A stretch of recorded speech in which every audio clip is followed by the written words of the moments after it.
Ross, okay.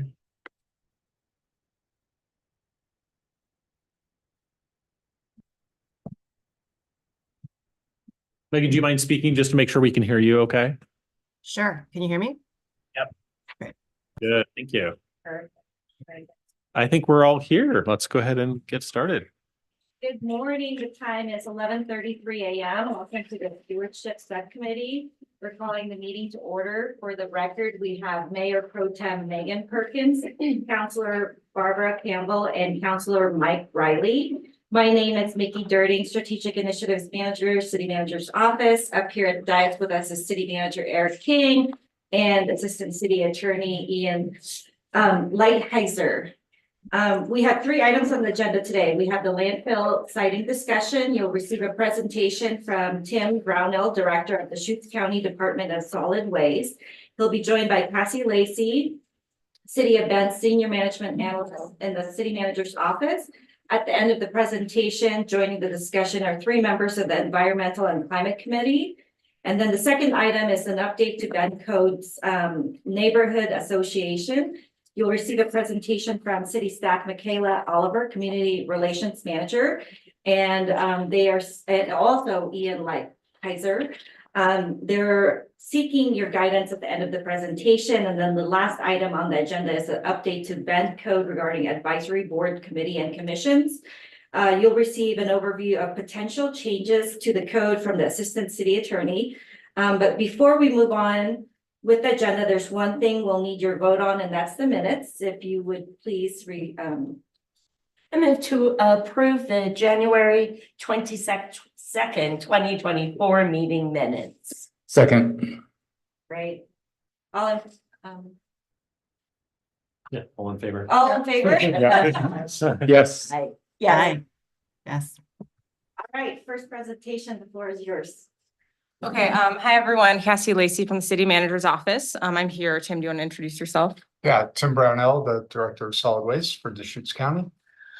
So we're here because the county is in the process of siting a new landfill, and they've been convening a committee of stakeholders called the Solid Waste Advisory Committee, or the SWAC, which I've been sitting on representing the City of Bend. Councilor Riley also sits on this committee in his capacity through the Environmental Center.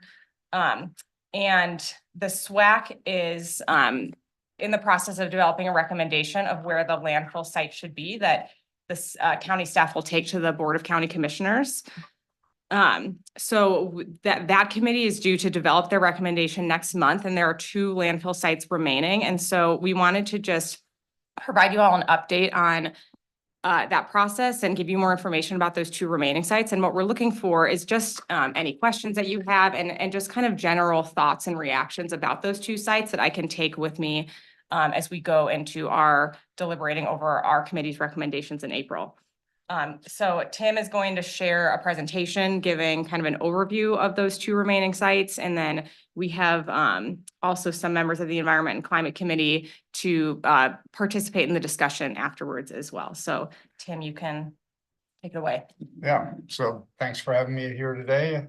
This has been a process that it's an outgrowth of the solid waste management plan that the county had conducted in 2018 and 2019. In which at that time it was known that the landfill was going to fill up by pretty much the end of this decade.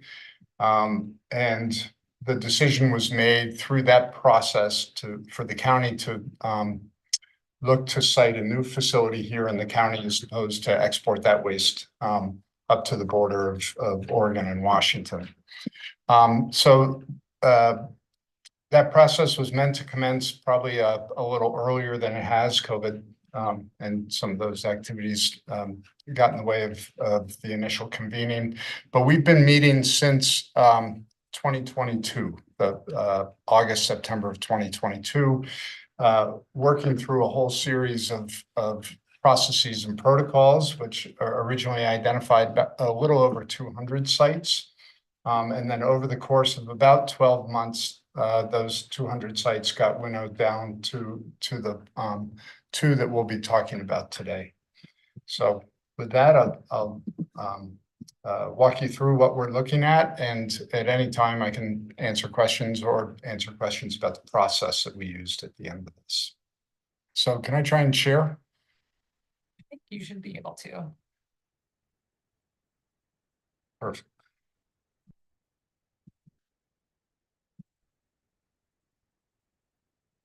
So great.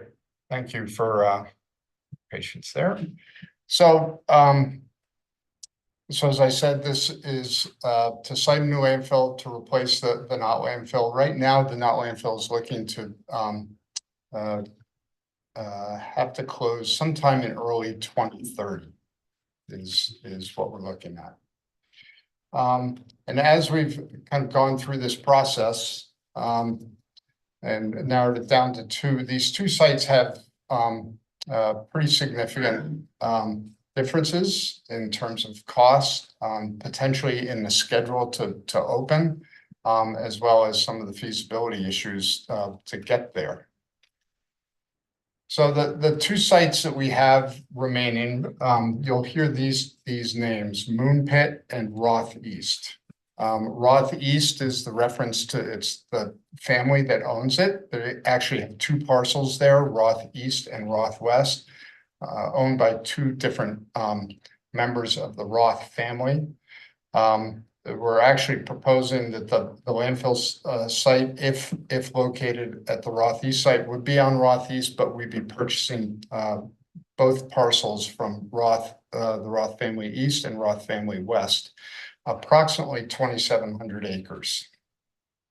The Moon Pit site is currently an active aggregate mine owned by the Hooker Creek Company. It's been active since the early 90s. In 1995-96, at that point, the not landfill was considering closing without moving forward and expanding the last 5 sections that we have moved into. And this was one of the primary sites we looked at back then.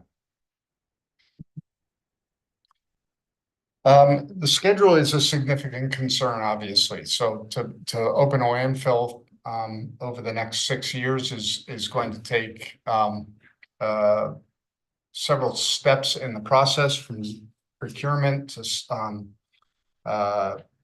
to zoning, zoning changes, permitting, potential litigation, etc. So for us to get from here to there, we're going to have to work pretty quickly. So that scheduling concerns are something of note for us, as well as cost concerns.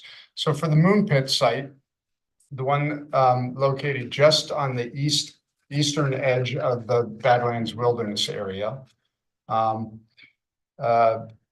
us to take a look at citing that, we're going to have to do some zoning text amendments. It's a surface mine zone at this point, and in order to site a landfill, there would have to be some zoning changes made under county comprehensive plan in order for that to qualify as a conditional use. That's could take upwards of 2 years, as could the permitting process. So we have a potential up to 4 year horizon on the permitting of that. That does not include, although it would be concurrent, would be receiving a permit from the DEQ. Additionally, what we have to do at that site, there is a existing right-of-way. So the road that comes off of Highway 20 to this aggregate mine, it actually goes through BLM land. Hooker Creek, when they were developing it, the facility as a aggregate mine, received the right-of-way from the BLM. That predated the creation of the wilderness area. So we are looking to purchase the entire property from Hooker Creek, and have that right-of-way assigned to the county, but it would have to go through a couple steps as to whether any portions of NEPA would apply. which whether it be an environmental assessment or an environmental impact statement, both of which if we would have to move forward with, because this is a slightly different use than mining, obviously. So that could take anywhere from 1 to 5 years for that right-of-way assignment to be passed through. This site is it's an active mine. It has value to the Hooker Creek Company. So the purchase of that property is approximately 15 million, 15.5 million. The purchase of the Roth East property would be closer to 5.5 million. So just in procurement costs, that facility would be about $10 million more.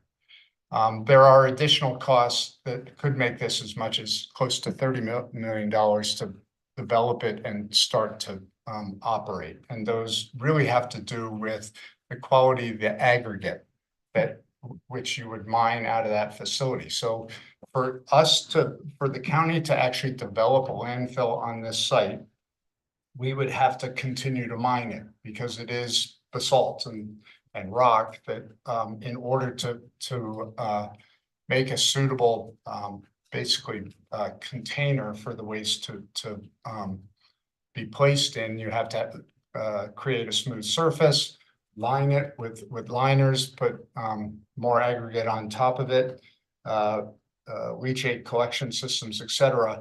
Depending on whether that material would be of value in the market at the time that we're excavating would really impact the cost of developing this facility.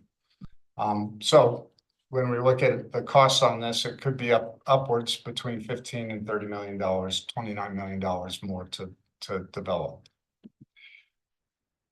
The Roth East site has different issues. This is actually undisturbed land as opposed to the mining site and is zoned EFU. So we would have to go through what's called a farm impacts test as to whether this would be the impacts of changing this from grazing lands to a landfill.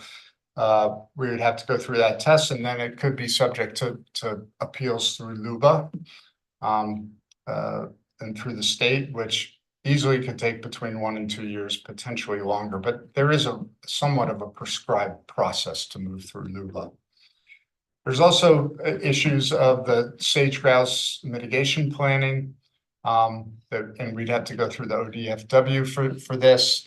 We are on that property there is on the edge of sage grouse core habitat, is in low density. There certainly are going to be some issues and concerns around the proximity of a landfill to the sage grouse and the development of a viable mitigation plan, and the acceptance of that could take quite a bit of time. From a cost perspective, this facility is about 9 miles farther out from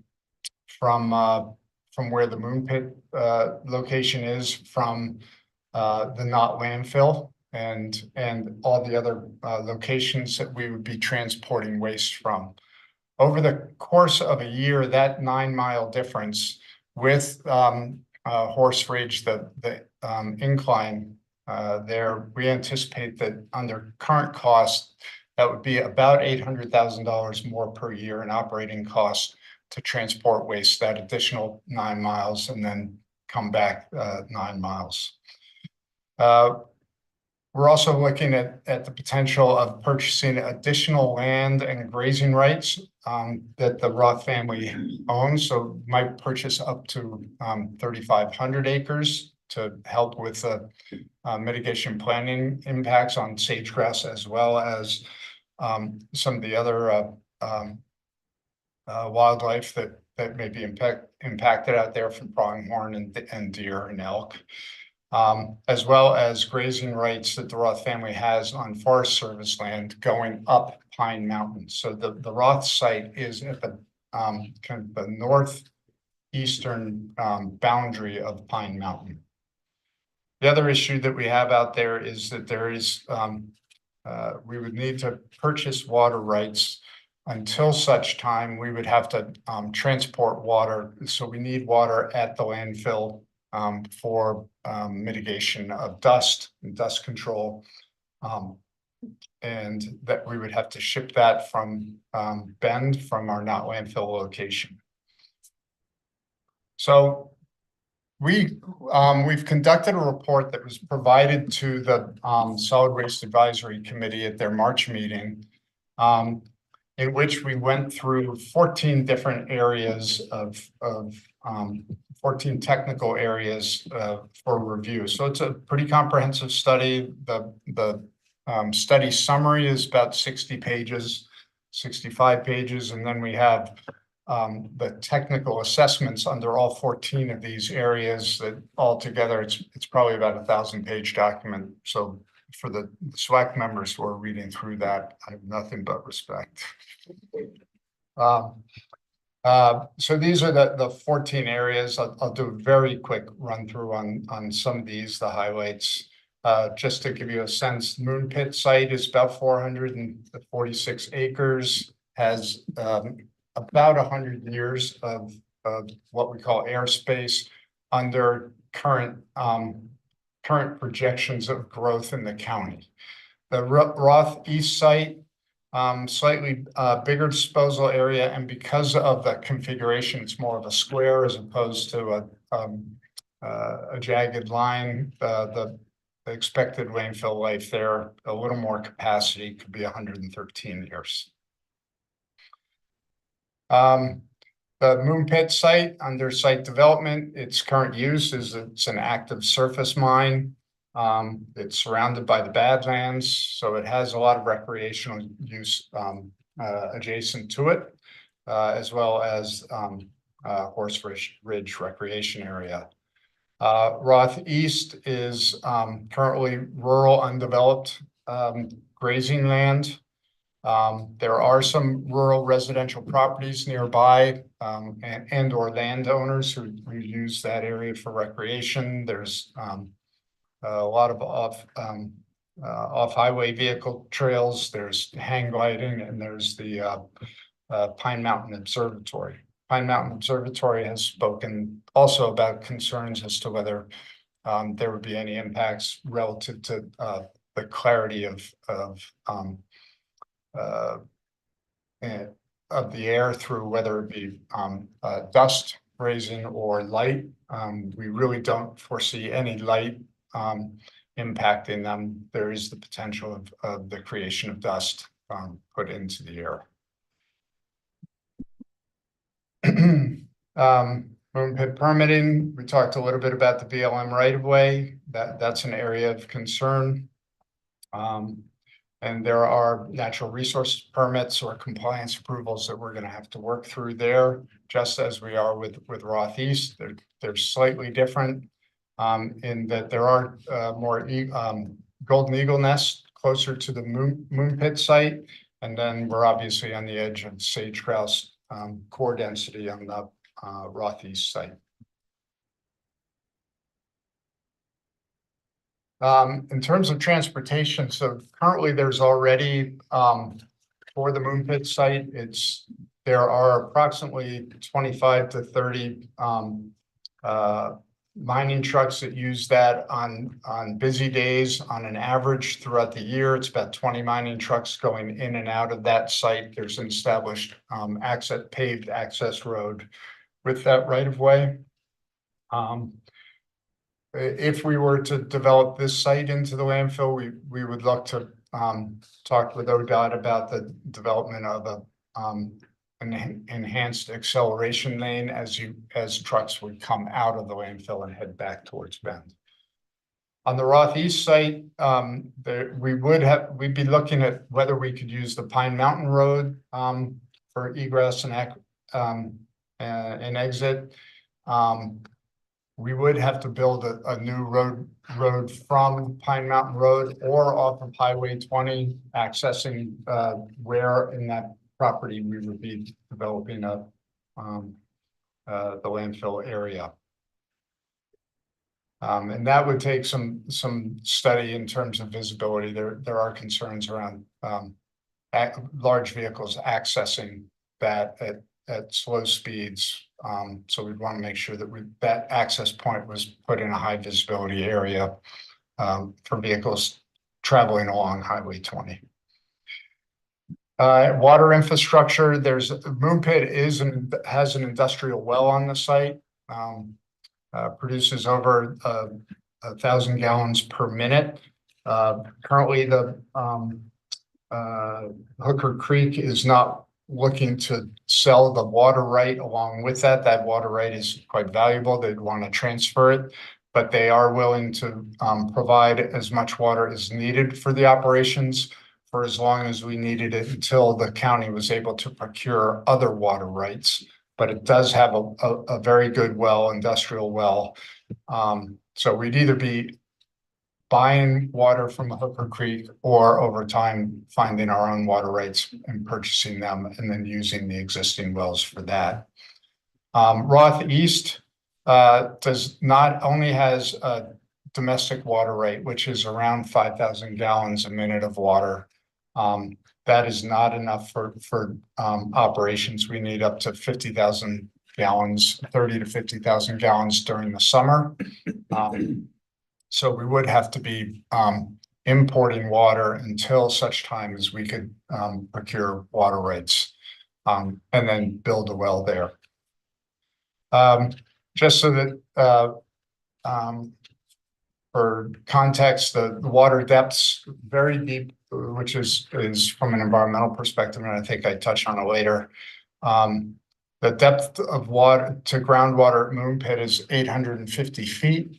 The depth to groundwater at Roth East is about 475 feet. So pretty deep relative to where the fill mass would be.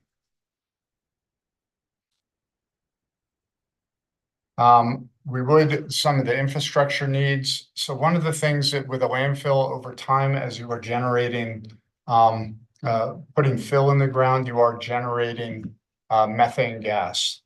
That methane gas can be flared. That's becoming more and more regulated. What we're doing at not landfills, we're actually going to be capturing that over the next 2 years and converting it into pipeline quality natural gas. Out here, we're too far away from that type of infrastructure. So we are looking at putting in energy generating turbines, which would burn the methane gas generated, create electricity, and to have that actually come back to the system and be used. It's much more energy than we would need at the landfill. There would have to be electrical lines put into those two sites to be able to transmit that energy. Flood risk at these sites, there's really no significant flood risk for either of the properties. There is some potential flood risk on Highway 20 for a 100-year flood. The highway itself is within a floodplain. Here I mentioned before depth to groundwater. The primary difference between these two sites from a geologic standpoint is Moon Pit is right on top of bedrock, lava flows, etc. Roth East is sand and gravel that was from alluvial deposits. Basically, when that area was a huge lake, there were times in which there were flows of water through that area that deposited close to 300 feet of sand and gravel. So easier to excavate than the Moon Pit site. At Moon Pit, we'll definitely have to be blasting and excavating. And the Roth East site, we'll be able to excavate that with conventional equipment that you use in daily landfill operations. From an environmental assessment, when you look to purchase a piece of property, you do, particularly commercial, you do an environmental assessment. There's no significant environmental issues requiring cleanup that have been identified, other than some soiling of the land with gasoline or diesel from equipment. But there's no indication that we would need to do significant environmental remediation on either of those two sites. This graph here is a overview of just the greenhouse gas emissions. And this is really the difference between the transportation of going approximately 18 to 20 miles further on each load.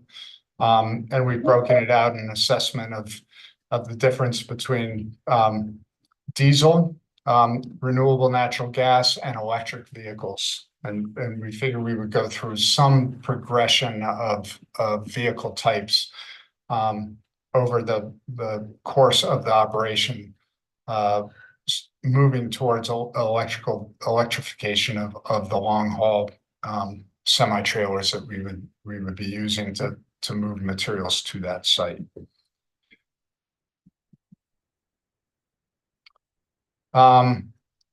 Natural resources. So the Roth East site, as you can see, is basically a sagebrush steppe, whereas Moon Pit is juniper woodlands. So one is kind of open range, and the other is surrounded by the Horse Ridge Mountains, and has some golden eagle nests within 2 miles. There is one golden eagle nest within 2 miles of the Moon Pit site as well. Cultural assessment. So there has been in the so we did have folks kind of survey the surface of the land. Did find things like arrowheads in the undisturbed area of Moon Pit. We did find several in the Roth East. There's potentially hunting grounds. That's what his initial thoughts were. So there were hunting camps in that area, and so some significant probability of archaeological resources that would need to be identified and appropriately handled At either site. at either site, potentially more at Roth East, because it's undisturbed and it's a significantly larger parcel, upwards of 3,000 acres. So the comments we've gotten from the community throughout this whole process on these two sites, on Moon Pit, we've gotten several, but not a slew yet from recreational users of the Badlands. Roth East, we've gotten quite a bit of comments from people interested in the observatory, the paraglider community, local residents. Moon Pit, there's one resident within 2 miles. The Roth East, there's approximately 18, but that expands if we buy the second Roth property, and it expands to about 35. And the Roth East site, there's particular concerns about the nature of the wind, dust devils and that sort of thing out there, that it's significantly stronger winds out there than in the Moon Pit area. And this last one is areas of cost. So as I stated, the development costs for the Moon Pit site are significantly higher, particularly depending on whether that aggregate that we excavate would have value in the marketplace at the time we're excavating. So the range of the cost over the lifespan of the facility, so this is line 10 on this, be about $43. The cost to landfill would be between $43 and $48 at the Moon Pit site. Roth East would be about $44, and these are in current 2024 dollars. The place where it gets a little different is down when you go down to line 13. If we were to sell bonds to finance this in that first 20-year period of operations, the landfill cost would be approximately $62 to $73 a ton, where Rothy's would be $56 a ton. So it would impact our tip fees, which we pass on to the haulers. So it'd be slightly more expensive in the first 20 years to dispose of materials, whereas over the life of the landfill over 100 years, they're closer to equivalent, again, depending on the cost to landfill or the value of that aggregate. We are looking at what that cost will be over 30 years, and we'll be if we bond do a 30-year bond. See if what happens to that margin. It should pinch by $3 to $4 a ton or so.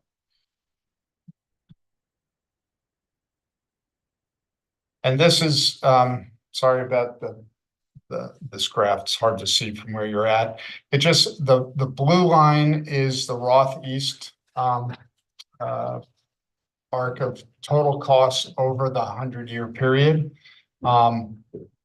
The yellow and orange lines are the variable spread of what this would cost, again, depending on the value of that material we excavate. It could be at the low end of 1.64 billion to dispose of materials over the next 100 years, to a high end of 1.8. And the Roth East during that period would be roughly 1.7. And that's not going to be an exact number, but it's comparative.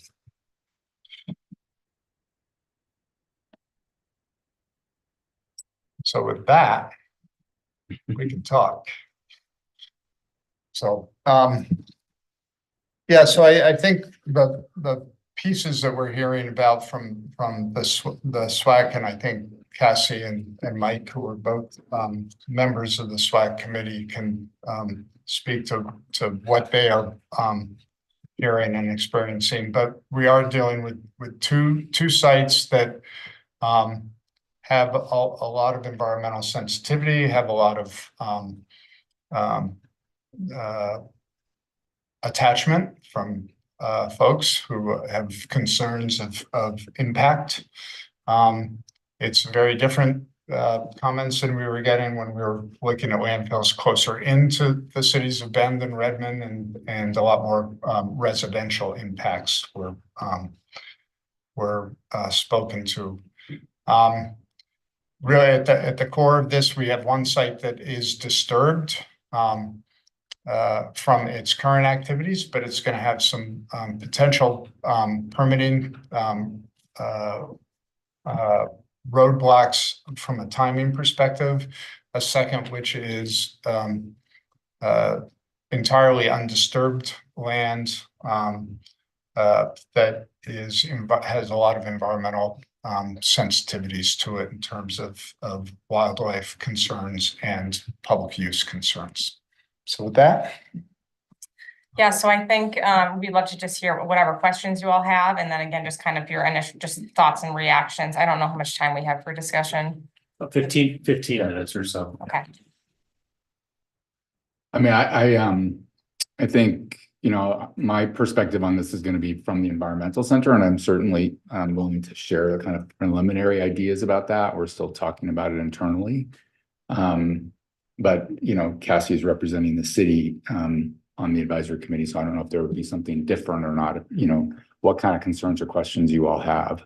And there were quite a few other sites looked at, all very close to the community, lots of residential opposition, and then also airport concerns were a big one on many of them. These circles that have to be drawn around the Redmond airport and how close they are, and there's different interpretations of those rules, and to some extent, but there's sort of somewhere between a 5 and 6 mile or 4 and 6 mile buffer. Correct. From a safety perspective, because of birds that can be associated with landfills primarily. So many of the other sites were eliminated for that reason, and because they also, some of them were promising, but in the end were not very cost efficient, right? There were some big cost issues with how much ground rock there was, how close to the surface it was, and that kind of thing. So. I would start by expressing appreciation for those folks that are reading the 1,000-page report, which I think Mike is one of them. And I mean, my perspective on this is, wow, better you than me. This is a really difficult thing. From my perspective, if we were doing the thing that is the very best for climate change, for humans, for animals, we would just continue to use not landfill and turn it into this massive thing that everybody has to look at every single day, in order that they stop just creating so much waste. You know, I don't like that out of sight, out of mind, meant with the waste that we produce. I'm afraid that it, you know, and I myself am in this category. You know, just, it's so easy to just say goodbye to everything on the morning when the truck comes and never even think about it. And then the moon site, if it were not, so that one does strike me as the one that's more sensitive. I know where the golden eagle nests are. I've been walking back in there just to kind of get an eye, you know, try not to disturb them, but I really appreciate the Badlands. I used to live in Burns. I have a real affection for the desert. I grew up in Pueblo, Colorado. So a lot of folks who are Oregonians and love the green side of the state, maybe, but you know, I really do. I appreciate the, you know, the environmental quality, you know, for both sites. But that moon pit site, if it were not, it's not, Cooker Creek's gonna keep using it, right? If we don't buy it, if it's not turned into a landfill, it's gonna continue to be a quarry. So it's not landfill, or it goes back into being, you know, some sort of pristine wilderness where golden eagles can be happy. It will just continue on the way it has been, is the only thing I can assume from this discussion. So it's not like if we don't choose the moon pit site, you know, again, it will continue to be used in a way that's not great for the eagles. So the moon pit site is before you hit that big hill on Highway 20. Correct. You'd access it that same way you get into that last entrance to the Badlands on the north side of the highway. Correct. Got it. Really don't like that. I really don't like that. So yeah, that sharing access. Wow, yeah, you know, oh, better you than me. I don't know, that was a lot of, you know, thoughts here, neither here nor there, maybe. And then let me just say about the methane consideration. I attended a presentation at the Environmental Center probably a decade ago with someone, and I learned so much about landfills that I did not know. I did not understand this concept of just sealing the whole thing off and, you know, really preventing anything from getting down or out. And then that sealing component with regard to methane. What I thought I learned on that day is that in a perfect world, we would have landfills that don't generate methane. We would actually separate out those compostables. It's the composting things. So it's our table scraps that are generating the methane, not the box that the food came in the first place, right? And that it, you know, the best thing for the planet is not to capture methane, it's to stop it from happening in the first place. And so the reason I bring this up is just, I have concerns about kind of getting used to generating that methane, having it there, having it as a source for electricity, having it as a source, electricity equals money, really. When long-term, the best thing is, no, we just don't want any of this.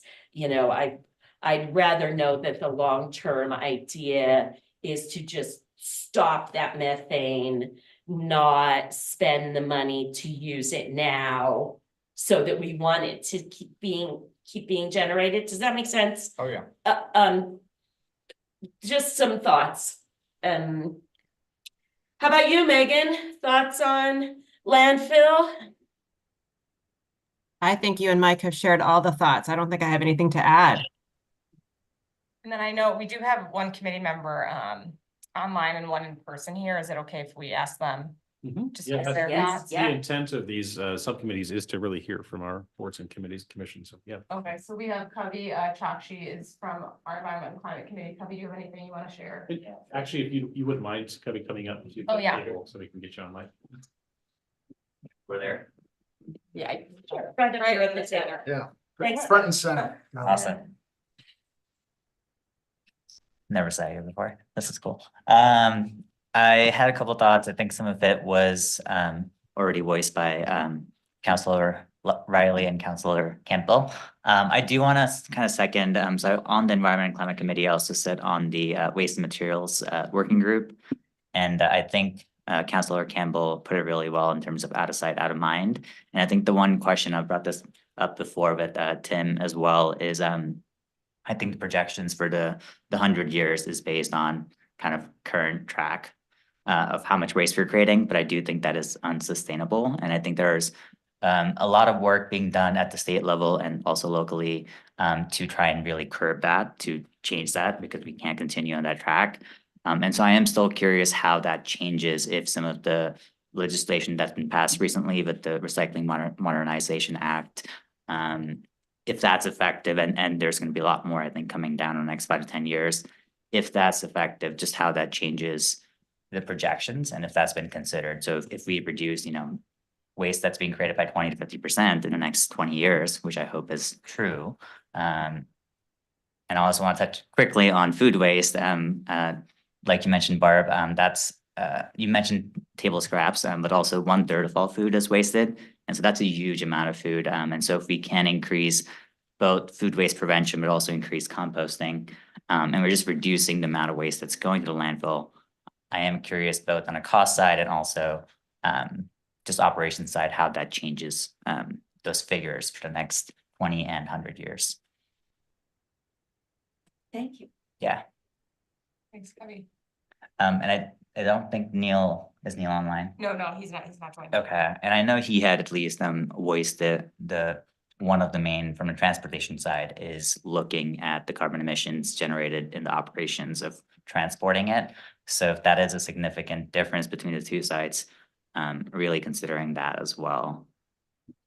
This is Kelly Jensen. I'm also part of the ECC and the Waste and Materials Group, and that was going to be my question. Is there a difference in terms of, I think helping the overview was super helpful in understanding the impact, but in addition to that, mileage traveled and the emissions generated as a part of the operations would also be helpful to understand. And we should be getting a little bit more detailed information. Was that what you were about to say? Yeah. Regarding that, there was that greenhouse gas emissions graph, and the consultants that put that together have like a whole memo explaining all of what goes into that calculation, which we've requested and should be getting within a few weeks.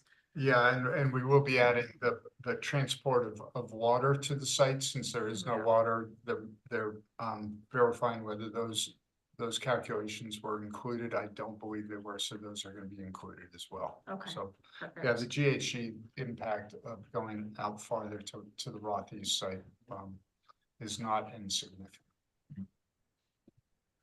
Two other pieces of context I might just want to add quickly. The reason that we're even having this discussion in the first place is that the county passed a solid waste management plan a few years ago, and the decision was made to focus on a new landfill in Deschutes County for a couple reasons. One was this idea of not out of sight, out of mind. Two, keeping the economic benefits of all the activities associated with it in the community. And three, to reduce greenhouse gas emissions. That was opposed to the option of shipping up to some of the large regional landfills up on the Columbia Gorge. The other thing that happened is the county commissioners actually did a statistically valid survey to see where residents were, and over 80% of residents supported the idea of a local landfill. So which quite surprised me that that many people said yes. You know, I don't know how well people understood that the costs were going to change, but costs are going to change with a new landfill wherever it is, right? Even if we're shipping waste up to the gorge. So it just, that's part of why we're here, was around all those arguments. And that community discussion that happened and the benefits that were perceived. And I would add to Kavi's question is that and comment that the landfill is modeled with diversion of achieving a diversion rate of 45% within the next 15 years. But it's also modeled on an expected 1% growth population, which ultimately gets us close to 1 million people in the county. Now, whether that is sustainable or will actually occur, but that's how this was modeled out, because one of the guidelines was that we site a landfill that will last at least 100 years. The desire is this will be the last landfill that's ever sited in the county, and that we achieve diversion in many ways. And the other point is to the issue of methane and carbon, and most likely there will be legislation in the state of Oregon at some point in the next decade or so regulating organics going into landfills. Oh, great. But there will never be zero, and so there will always be some methane generated and have to be handled in some form. You have a valid point around how much infrastructure do you want to invest in, so to the point that you aren't so invested that you have to generate it. That's So exactly right. Thank you. you are. I mean, one other thing I would add, just in terms of making a decision on the city's position on this, it seems like just going back to we don't have a specific goal about this topic. Is not mentioned in the goals, but in the guiding principles, it talks about greenhouse gas emissions and then also respecting land, air, and water. So I think, you know, to me, it sort of ties back to greenhouse gas emissions in the climate action plan and what's maybe most consistent with that. And I think that's maybe the last remaining question, if council has the other councilors have any opinions about that in terms of providing guidance to Cassie. This is a public vote and recommendation that the city is going to be essentially taking a position on. Yeah, so it doesn't need to stop here. If you have follow-up Yeah. questions, or if other counselors, I think I'd appreciate too, if you just sharing with the other counselors at the next council meeting, this is taking place, and Yeah. they want access to the report and want to just have some time with staff to be able to help craft our position as a city through Cassie, as she is representing the city of Bend on this. All right, thank you. And current schedule is April 9th, 16th, 16th, 17th. April 16th is our next meeting, and it's the intention to see if we can get a vote of recommendation at that meeting. There may be a subsequent meeting, if not. Could I add one last point to this as well, just from a personal perspective, and as a member of the ECC, at least personally. I think something I've just been thinking about for this process, I also attended an informational kind of Q&A session last year on this, and I feel like there's been so much work that's gone into this, and a 1,000-page report, and just hearing about the economic costs of creating this landfill, but also the indirect costs of, I love the Badlands as well, and just seeing trucks going in and out. And I think for the public record, I guess, I would just ask again, if there are ways for the county to prioritize reducing waste and helping preventing waste, and especially being a model for the state, maybe on how to do that better. There's so much savings I think that's possible, both economically and otherwise. So I know this is part of the process. We do need a landfill right now, but as we're going through this process, really trying to communicate that to city council and the county commissioners, that there's a lot that's possible as an opportunity if we reduce this, if we really bend that curve down. There's a lot that can be, there's a lot of benefits there. Okay, thank you all. Thank you. Appreciate it. Thanks for coming in. Good luck. Up next, we have updates to the code regarding neighborhood associations. Gail, I'm listening. I'm just gonna be getting some food.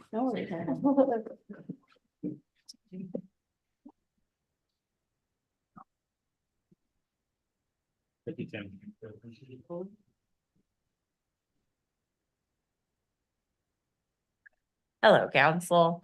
Good to see you this morning. I am going to be joined by Ian Lighthizer, our assistant city attorney, who will be helping me with some of the language that we're proposing and framing discussion around that. My name is Michaela Oliver. I'm the community relations manager here at the city. I work primarily with our 13 neighborhood associations. And so today I'm going to be talking to you a little bit about some proposed code changes that we have for Bend Code Chapter 1.70 neighborhood associations. I was here last March with this subcommittee to discuss recommendations that had come out of an assessment that took place in the 21 to 23 biennium. And during that assessment, there were a number of things that came from it. Code changes were one of those items. And so today that is why we are here. I'm going to take a second and try to share my screen.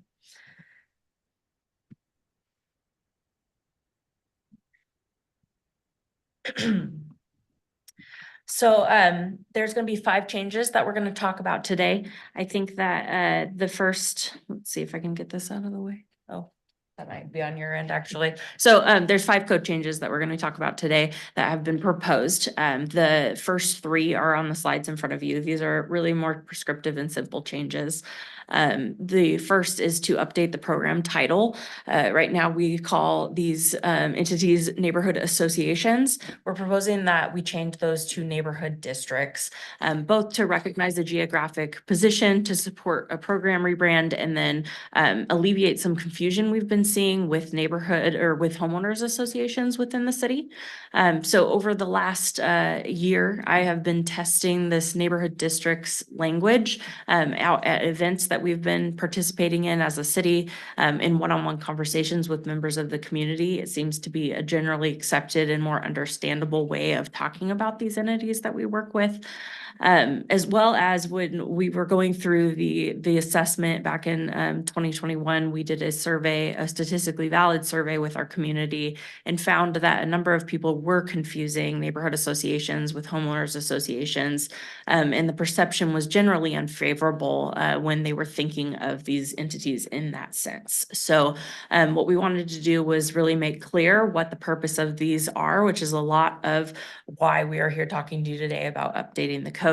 And then part of this change would also be to allow our neighborhood districts to update their names as well with this code change. So we've shared that if they're wanting to do so, they can reevaluate that. That might be something as simple as changing neighborhood association to neighborhood district.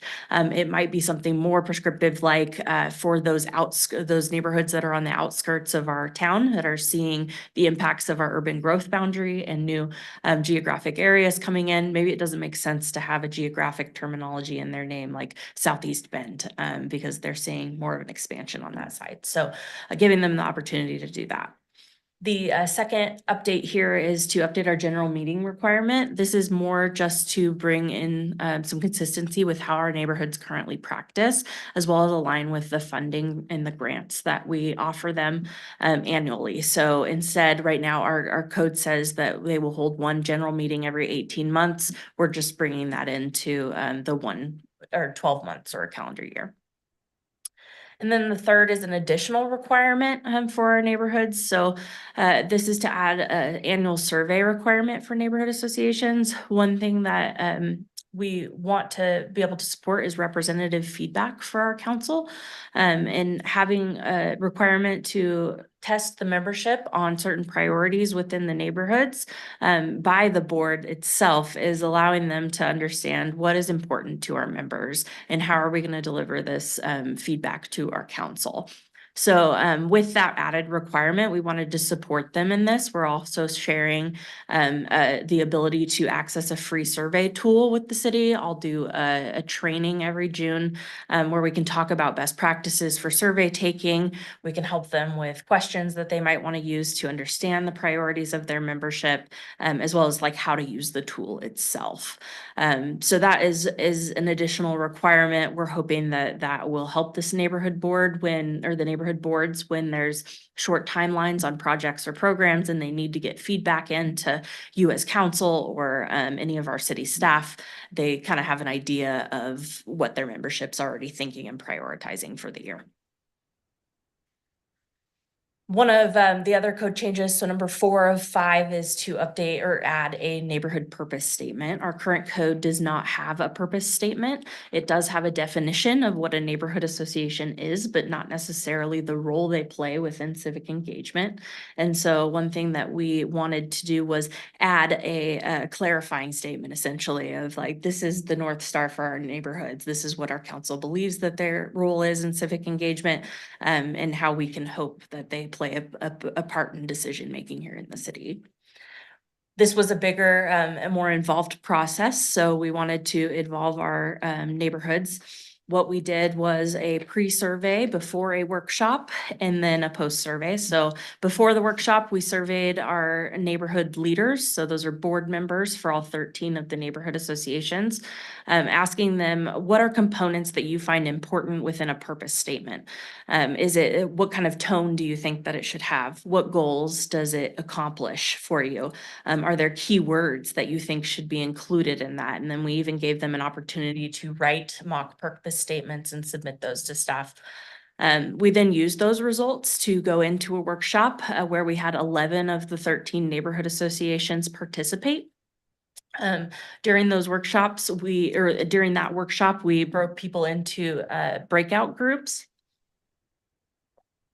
where they were able to discuss the pre-survey results. So they went through the goals, the tone, the keywords that we had heard from neighborhood leaders that wanted to be included in a purpose statement, really discussed those as small groups, and then brought back to the broader group their thoughts on that. So within that, we were even able to have them draft purpose statements at the end of the workshop. And you'll see that on this next slide here.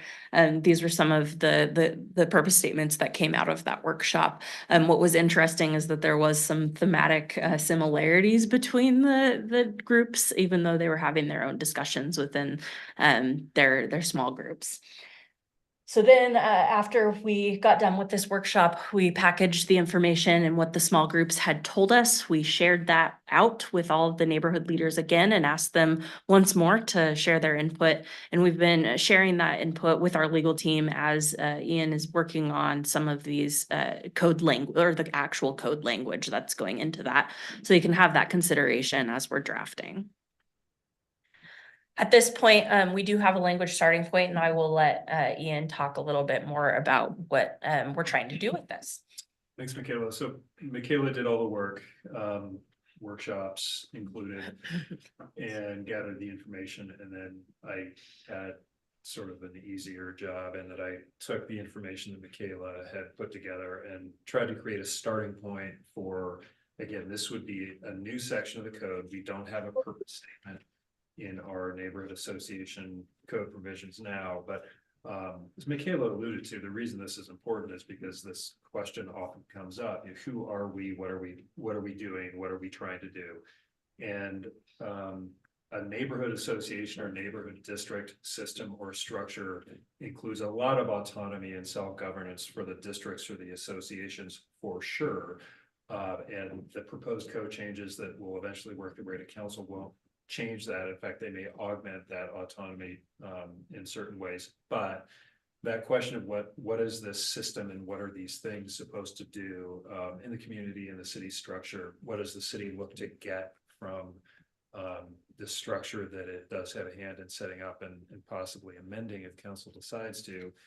That was something that was really missing. So all the work that Michaela did was intended to come up with some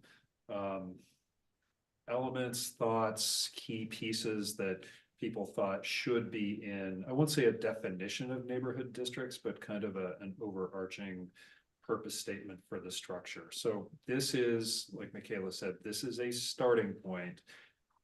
This or something like it or not like it will be in the code amendments that eventually get to council. So again, it's something that's missing from our current structure. I think there's pretty universal agreement that we should have something, whether this is it. Ultimately, this is up to council. So this is staff, including me, trying to synthesize some of this information. This will of course be subject to evolution, change, adjustment, amendment, council adoption or not at some point, but this is a starting point. Questions about this? Let me say this specifically. I think one of the things that I had in mind, and again, these are my thoughts. Council may collectively or individually have different thoughts when this issue comes to you. But one of my thoughts here was to try to reinforce the fact that, reinforce the goal for this structure to serve as, one of maybe several conduits for getting awareness and good information about, I'll say, city issues or maybe even basic civics to neighborhoods, which is not to say that the system or the structure is set up to make people have certain opinions, but to use this structure to get people grounded in good information. So to the extent there is feedback that comes to the city, it could be based on good information about what's being considered or what's being done. And people may have very different ideas about whether that's a good idea or a bad idea, or do it this way or don't do it at all. But to use this structure as a way to get good information out there, in addition to kind of this internal engagement within districts and within the city, key pieces that I tried to work into this. Can I ask a question? Yeah, absolutely. So under this, under these new code changes, so if a neighborhood district did not have a general meeting in a year or did not do the annual survey of priorities, would that mean that they would be dissolved or? And what I'll say to good question, and we'll kind of get to that, I think, in some of the upcoming slides, but I think the city needs to maintain, whether it's the council or the city manager or some combination thereof, and there are different ways to allocate this responsibility, but the city needs to maintain some ability to recognize or not neighborhood districts, both new ones or existing ones, if they don't meet the requirements of the code. If somebody, hypothetically, if somebody failed to hold an annual meeting on time, do I anticipate the city kind of summarily yanking the neighborhood district card? Probably not. But I think the city, through the council or the city manager, does need to hold some ability, maintain some ability to hold the entity to the requirements, even though it's self-governing.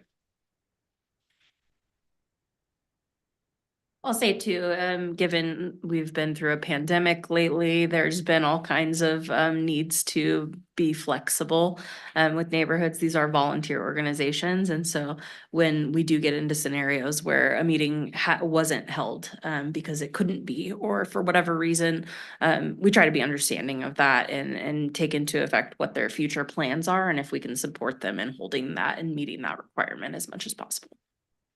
I think part of the point of all that is to make sure that the neighborhood districts and the boards of them are actively engaging with their community members, right, and hearing from them on a regular basis, and that we can have growing confidence that some of what we're hearing from neighborhood districts actually reflects broader membership and not just the people who are on the board. And I think that's, generally speaking, where the councils wanted to go with this. So that's part of why we have the requirements, right? It would seem like if somebody can't follow through for whatever reasons, then maybe the question is, okay, well, especially if they're accessing public resources to help pay for some of these things, and then how do we get you to have a membership meeting? And that's kind of the first goal. And once that's done, then we move on to other stuff. But until that's done, kind of foster this.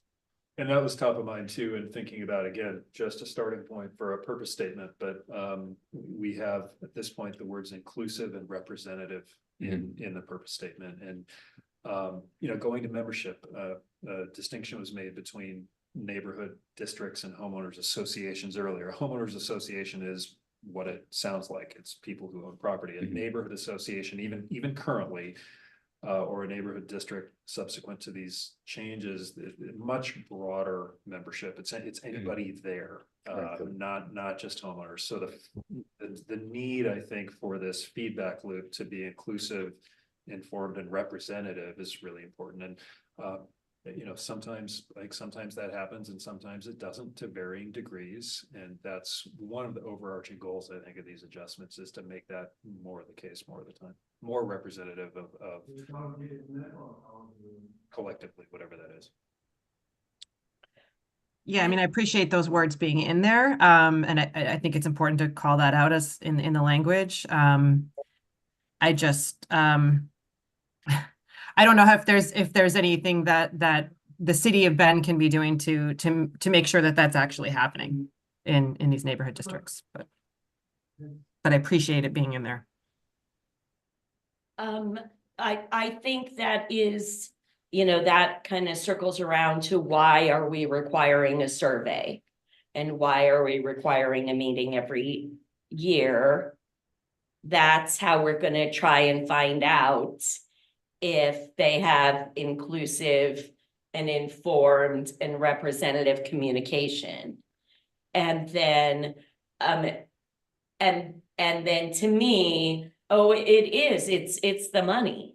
I have spoken to some members of some neighborhood associations, and, it kind of is a little bit of a catch-22, where we, the city, wanted to hear from these things. We wanted to have a good system of neighborhood associations. And so we started to add money to the program as soon as public funds were being used for their meetings. Well, then that means, they just can't use that money to do or say certain things. That means more rules on them. And, it is a little bit of a catch-22. And I absolutely have said to people, oh, you can make your own organization. You can have meetings. You can say whatever you want. It's the public money part where we start to need to make sure that things being said are true and correct things. So that's just that. And then as far as this language starting point goes, I might just kind of flip it a little bit. I still, and maybe it's kind of a Pollyanna idea, that fostering connections within neighborhoods and the city as a whole is kind of, what I imagine is the best thing that these groups could be doing. And I see how neighborhood associations have kind of narrowed and focused to City of Bend operations. And I would rather they expand it out from that and not be so centered on City of Bend code, City of Bend activity. What's going on in the rest of the city? What's going on, the school district is entirely separate from us. The Parks District is entirely separate. My neighborhood has a state park in the middle of it. And, how do we foster these things for that larger goal, not just we're going to come and tell you what we think about your new code changes. So just as far as the language goes, I might just kind of reword that, flip that a little bit so that instead of understanding city issues being the first thing that's up there, I would just move that understanding city issues a little further down. This is kind of an emphasis. Yeah. Exactly, right, just because for me, and this is just my opinion, that's where I always talk to neighborhood associations about, this broader idea of what you could be doing, not so focused on City of Bend land use, maybe. And then, would you go back to the previous slide, if you don't mind? Oh, I'm sorry, and the one before that, I guess, is what I was thinking about. how far do I really want to go back? There we are. Thank you. So, yes to the second two, absolutely. Meeting requirement and survey. Again, Megan, to your question, I think that's how we find out if they are behaving, conducting those activities, behaving in that way that warrants our support. And then to you, Megan, no, I would not say we just dissolve them for bad, if they don't. But I do think it has to do with the funding. I think that's the sword over their heads is, that's the nuclear option, is you would no longer be getting city funding for your activities. And at that point, now they're just kind of that private group I described where they can have their own meetings and talk about whatever they want. As far as the first thing goes, I have spoken to you, Michaela, a lot about how are we going to expand this? We have these huge parts of the city coming in. We're going to have thousands of new residents. Are we going to end up with a couple of monster-sized neighborhood associations, while a couple others will never be larger than a few, than 1,000 households, right? Correct. So, and as far as that goes, yeah, I think that district helps us to establish, where are the areas of town. But then within that district, I think we do need a name for that organization that is representing the people who live in the district. So for me, a district is more of a line on a map. And if you're in this district, so it's just telling you what neighborhood district you're in. And then the group within your district, I don't know what we want to call that. I understand that word association and the homeowner association gets problematic. But I still think district is problematic because that to me does not mean a group of people. That means a place on the map that's telling you who all the people are, but not that they're getting together and having meetings and who's on the board. So, there. And if I may interrupt, Of course. we've got 1 more minute for this item and then 15 minutes for the next item. The good news is we probably need 5 or 10 for the next item, so maybe only, so maybe we have a few for this, but. Yeah. And I think it's a good transition point to the next topic, which is the final Make point. one little. on the Absolutely, Language, yeah. I think in the code, you should break this up into 3 parts and say something like, the structure is intended to accomplish blah, blah, blah, or accomplish. And then have 3 bullets, because you're really kind of related to different ideas, so just make it really clear, because when you read this. Right. You gotta It's a kind of lot of read it a words. couple times to understand like what Yes. pieces. And Agreed. Just Kind of- trying to find the action verbs in that statement. the was 3 the- things that they're doing, they can kind of Exactly. measure against. Good point. So our final point is actually referring to the boundaries of neighborhood associations. And so, or soon to be districts, maybe. We will talk a little bit about so the current code, I suppose we can start there. And right now there are really prescriptive ways that we can bring new areas, so these annexed areas from our urban growth boundary into an existing neighborhood association or to create a new neighborhood.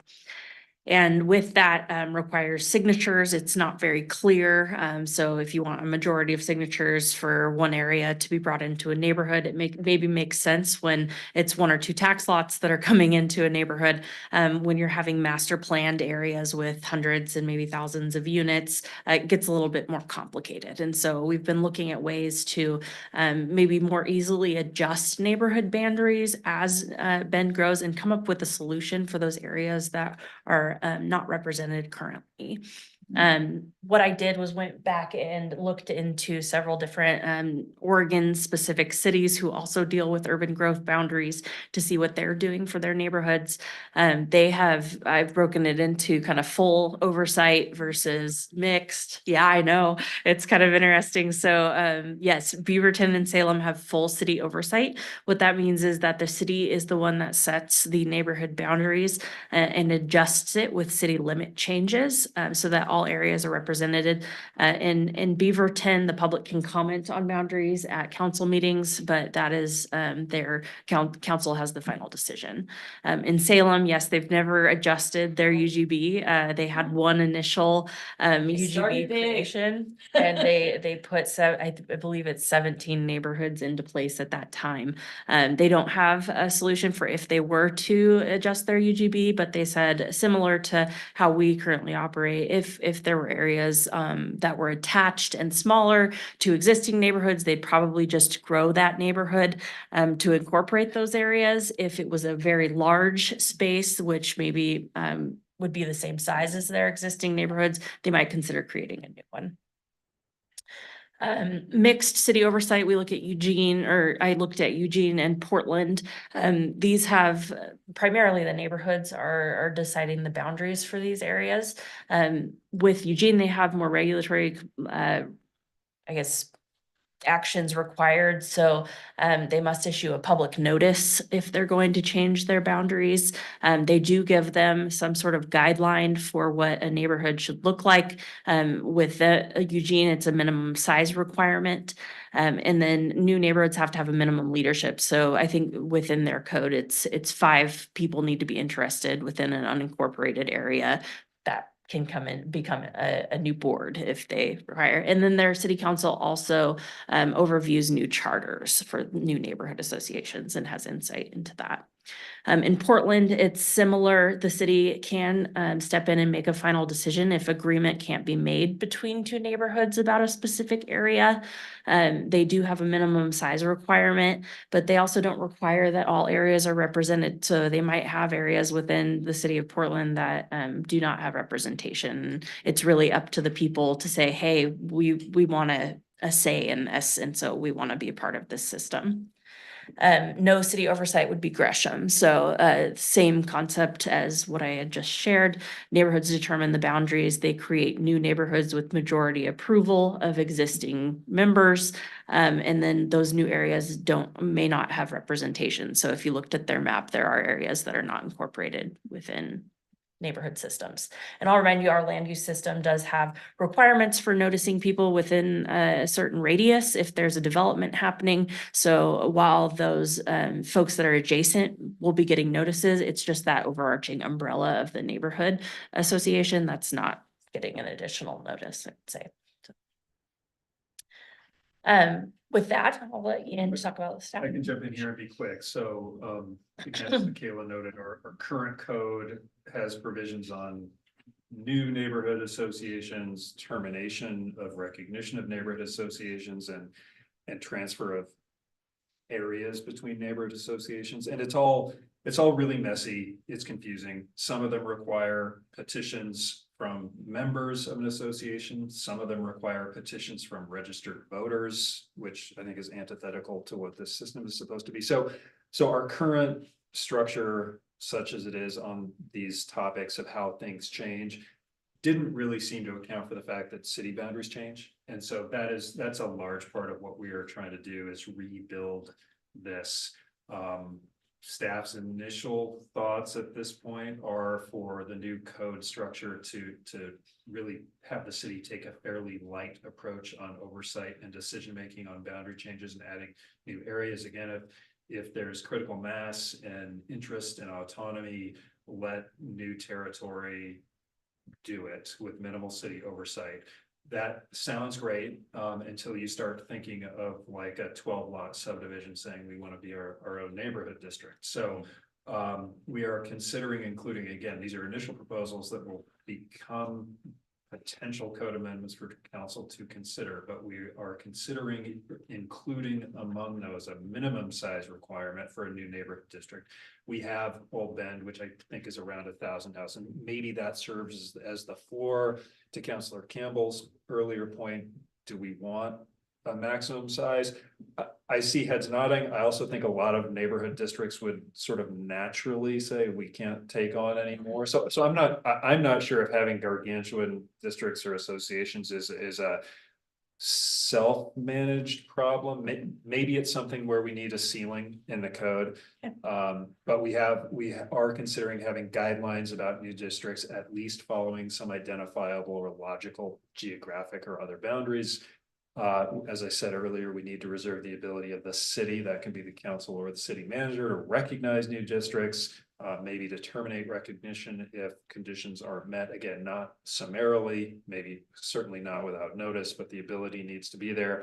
And overall, I would say further minimize the city's involvement in potential disputes or disagreements between districts about boundaries or boundary changes. I would love to have a system where the city had absolutely no reason to be involved ever in any of this. I'm not sure if I can see that. There may be some areas where the city needs to make a call, but I think we want to minimize that. I think there are questions about whether that should be council or the city manager. I think it depends on what the scenario is, but this is kind of an idea of what we're trying to build. And I think it would hopefully represent a little bit of a clarification and simplification over what we have in the code, and definitely no deepening of city involvement in how these changes get made, a little bit of a relaxation, if anything.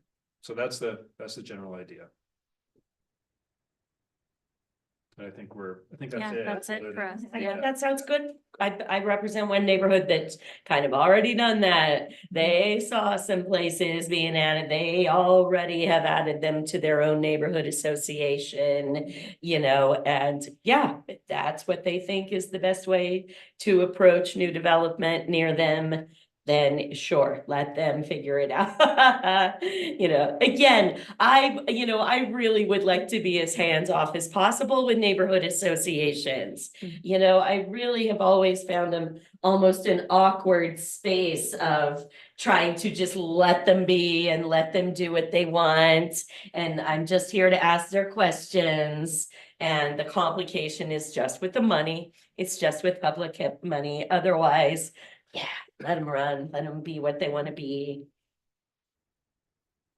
You know what you need, Michaela? I do. Thank you. Thank you. Thanks, Michaela. All right. Okay. Thanks, Miguel. I'm just gonna do this from up here, I think I have one slide, so I think it's doable in 5 minutes. Yep. We have 6.5. You can 6.5, do it. okay. Well, Alright. there's the first slide. So let's go to the second slide. We'll talk about what we're doing. So we have we have a section in the code, it's 1.20, and it has some generally applicable standards that apply to all of our advisory bodies, and then each advisory body has its own specific section. So few things have come up. In the generally applicable section up at the top of the code, applies to everybody. We have a section, the criteria and considerations on appointments. We are proposing to add some language in there about appointees when they're applying, showing commitment to the city's values. These are our core stated advertised values of accountability, integrity, and respect, and embracing everyone's worth and dignity. So that's a proposal that will come to council that, again, would be something that the mayor and council should be considering and people should be demonstrating when they're applying for a spot on one of these volunteer advisory bodies. Then we have a couple of, I'd say, packages of adjustments to a couple of specific committees. I'll talk about AHAC first because that's really conceptual. We have right now the Affordable Housing Advisory Committee, and there is a statement that committee has kind of a purpose statement that focuses on affordable housing. Over the years, as council members have seen, there are subject matter experts on that group, and we have a housing department. We don't have an affordable housing department. So there is some energy towards trying to use that expertise on and among the AHAC for to try to continue lowering barriers to housing production across the board, not just affordable. So this is super conceptual, which is why I have the conceptual note there. There was an AHAC member who gave I think the AHAC update back in July of 2023 at our board and committee check-in. Talked about this very, very generally, but no code changes or amendments are in progress yet. This is something that the housing department is interested in. I can't tell you what that's going to look like, but I'm flagging for you that there are some discussions underway now about maybe proposing some adjustments to the AHAC to the council. And my take on it is it would generally, I think there would be this idea of allowing them to broaden their scope a little bit. Still an advisory body, still making recommendations to council. AHAC does a little bit more, but maintaining their role as an advisory body to council. But I think there's energy in this group to kind of bring more of their ideas to the table on policy recommendations.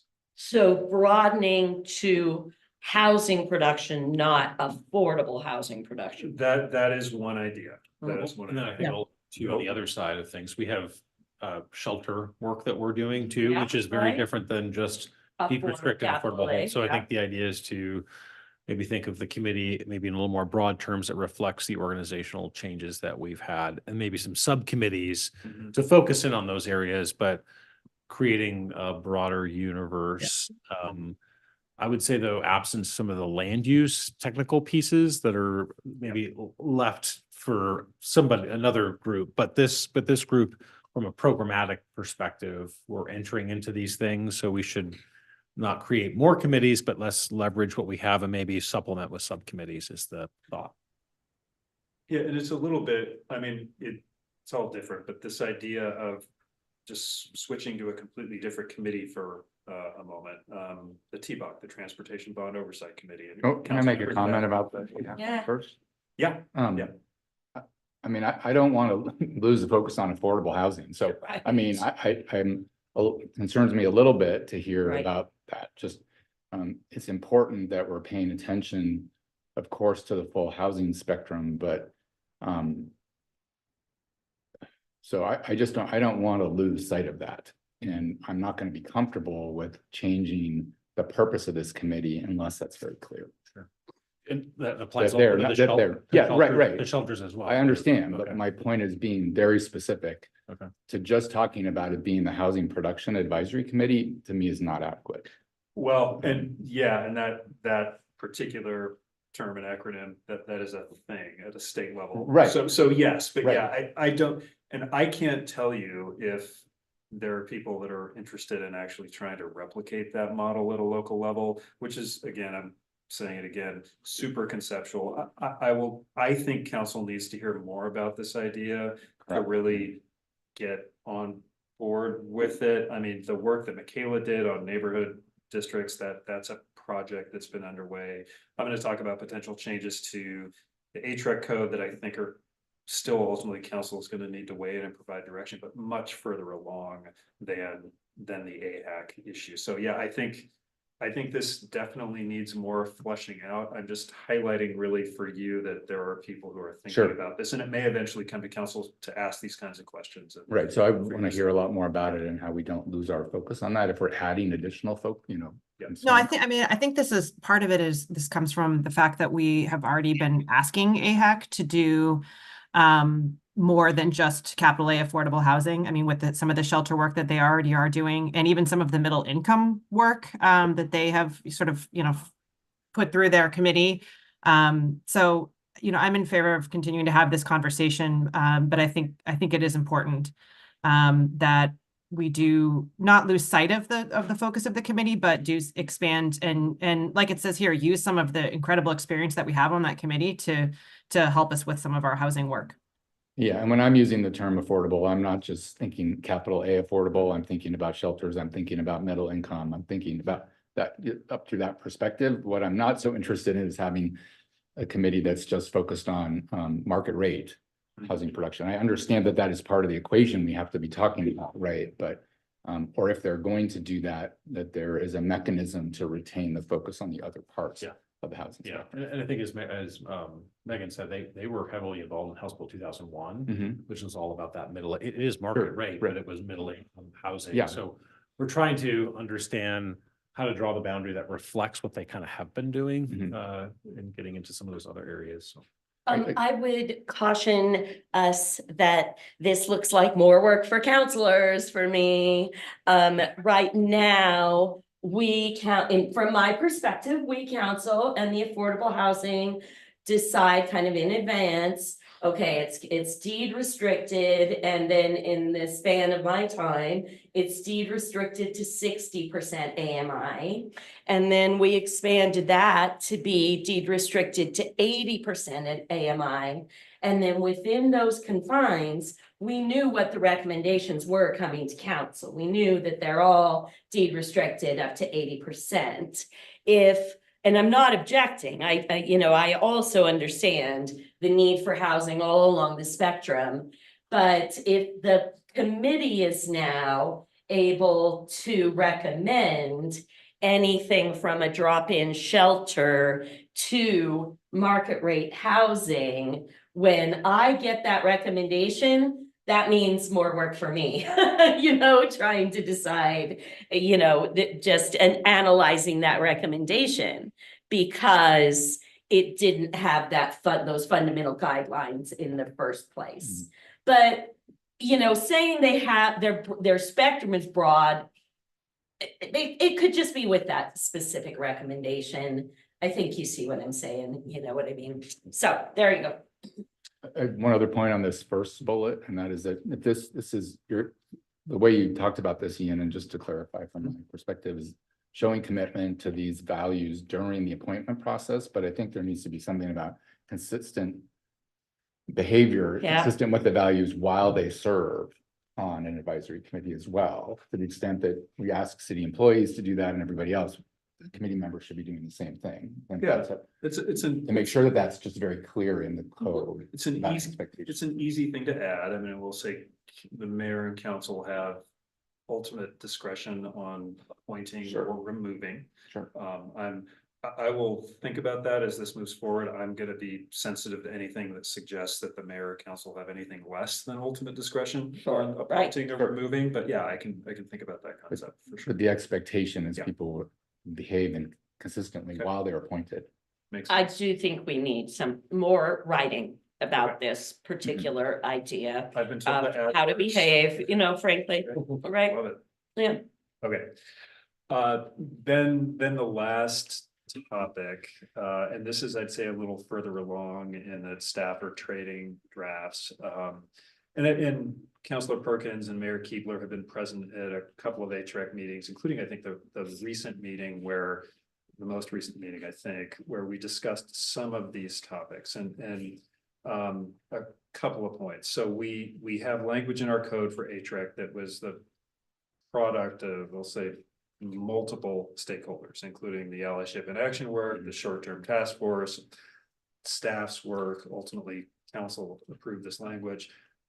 I'll be honest, not every aspect of it has worked that well. And one of the aspects is a section in the current code outlining what HREC is supposed to be doing about providing a forum for resolution for people who experience discrimination. That has put HREC in a position of, on the one hand, being an advisory body, giving advice to council within sort of the lanes and guidelines that we set up for all of our other advisory bodies, doing that work while also having this element in what is effectively their charter. It's the code, but loosely speaking, it's kind of the charter of their work, where they're serving as a little bit of a dispute resolution venue. And there is language in the code that softens that puts some boundaries around that. You can tell that a couple of lawyers wrote that to try to make this work, but it hasn't always worked, in that it's been a difficult thing for the HREC to do. And I think arguably it's been a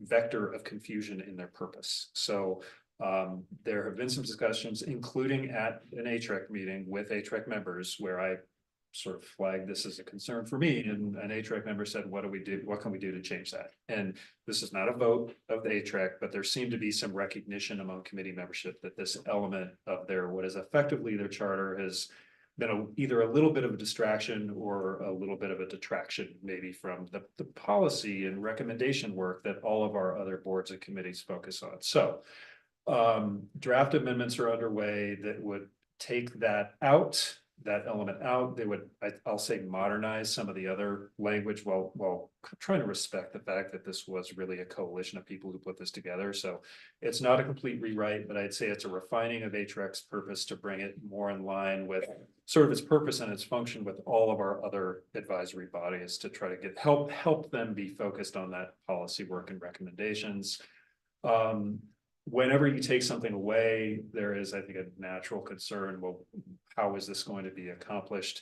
Andres, who's in the audience, is working on this through this project of seeing if we can form a coalition of other governmental entities, and working on this concept of a joint resolution denouncing hate speech and discrimination, and possibly providing some more regional resources to get people help, whether that's assistance resources or even a forum for reporting and handling these events when they come up, because this arguably isn't really something that a city should be taking on, because it's one, it's bigger than that, and two, cities aren't particularly well equipped for doing that. So while we are working on code changes that may take this out of HREC's purview if council adopts them, we're also doing work to try to sort of fill in this gap so it's not a vacuum. So this is much further along. I think there is a question as to the timing of these things. You know, ideally, if we're going to make changes to a chapter in the code, I would love them all to go together. That would mean speeding up AHAC discussions or slowing down HREC discussions. I think that's yet to be determined, but no particular hard timeline for either of these things. We're thinking of a May or June timeframe to have the code changes in front of you. Yikes. That's it. Questions, thoughts on this piece? We're over time. Do you really want to hear? Yeah. You can seek out. Yeah, We please, can please. speak Yeah. out, we can talk. Yeah, talk to Andres. I'll talk to first. Andres. Talk to me. Yeah, Questions. okay. All right. Okay, Right. move to adjourn. Thank Thanks, you. everybody. Thanks, Megan. Happy spring break.